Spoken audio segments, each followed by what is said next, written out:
Hi, I'm Jeremy Mastrangelo. I'm a violinist with the National Arts Center Orchestra, and I'm very excited today to be able to celebrate the birthday of Johannes Brahms, which was May 7th.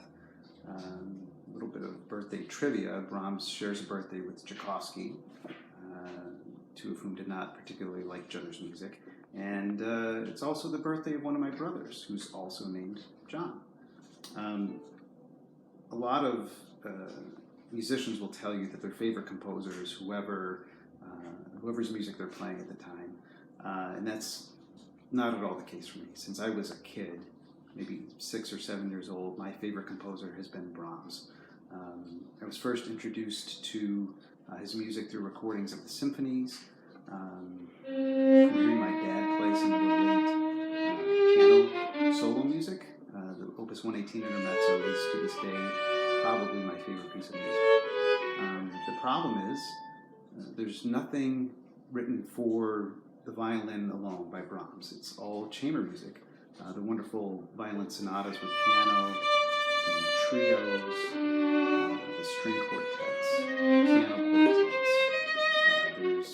There's amazing viola quintets. There's the great piano quintet. There's the clarinet quintet, which is a masterpiece, one of the last pieces Brahms wrote. But one thing that Brahms did leave us with that I love is a very early set of piano waltzes, and they're Opus 39. And an interesting thing that he did was that he composed 2 different versions, one of which is a simpler version for maybe amateur or kind of beginner pianists. And this set of waltzes was made famous. A later one is quite famous for being in the Suzuki violin book. So if you have a child who's ever learned violin through the Suzuki method, you'll be very familiar with one of the waltzes. The one I'd like to share with you today is an arrangement of the 3rd waltz from the Opus 39 set.